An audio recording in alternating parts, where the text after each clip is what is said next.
बहुत समय पहले भारत के दक्षिणी किनारे पर एक प्राचीन गांव हुआ करता था, राघवपुर। ये गांव समुद्र के किनारे बसा था, जहां के लोग समुद्र को मां मानते थे। हर दिन सूरज उगने से पहले गांव के सबसे बुजुर्ग आचार्य देवदत्त समुद्र तट पर दिया जलाकर मां समुद्र से रक्षा की प्रार्थना करते। लेकिन एक दिन समुद्र का रंग बदलने लगा, लहरें काली हो गईं और एक अजीब सी गूंज हर रात सुनाई देने लगी। गांव वाले डर गए और फिर शुरू हुई एक ऐसी घटना जिसने राघवपुर की किस्मत को हमेशा के लिए बदल दिया।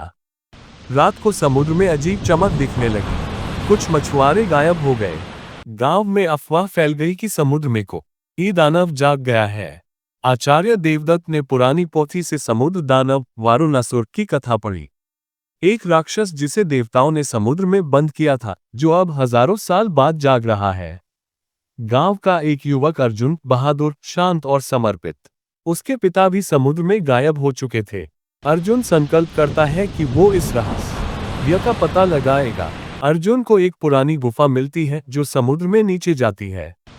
वहां से दानव की आवाजें आती है। अर्जुन को एक त्रिशूल चिन्ह वाली मूर्ति मिलती है जो उसके छूते ही चमक उठती है। उसे एहसास होता है कि यह उसके भाग्य से जुड़ा है। समुद्र फटता है और उसमें से उठता है वारुणासुर, 10 हाथ, आंखों से आग, लहरों का राजा। वह कहता है कि वह अब इस धरती को डुबो देगा, क्योंकि उसे हजारों साल कैद किया गया। रात को समुद्र गांव तक आ जाता है, लहरों में ज्वाला उठती है और गांव के लोग मंदिर में छिप जाते हैं। देवदत्त सबको शांत करते हैं, लेकिन वो जब आते हैं कि अब अर्जुन ही उम्मीद है। देवदत्त अर्जुन को अंतिम दीपक और एक मंत्र देता है, जिसके हृदय में निस्वार्थ प्रेम है, वही इस दीपक से समुद्र दानव को रोक सकता है। अर्जुन समुद्र में उतरता है, दीपक को अपने हृदय पर रखकर वह वारुणासुर का सामना करता है। वारुणासुर अर्जुन को मारने की कोशिश करता है, लेकिन दीपक की लौ तेज होती जाती है। अर्जुन अपने पिता की, गांव की और मानवता की याद करता है।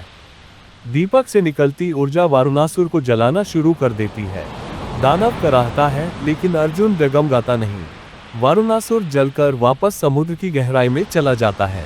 समुद्र शांत हो जाता है, सूर्य उगता है और गांव के लोग तट पर दीपक को जलते हुए देखते हैं। आचार्य देवदत्त कहते हैं, अर्जुन ने दिखा दिया कि किसी भी दानव को हराया जा सकता है, अगर मन में विश्वास और दिल में प्रकाश हो। गांव फिर से बसता है, लेकिन अब हर सुबह लोग एक साथ दीपक जलाकर अर्जुन और उसके बलिदान को याद करते हैं।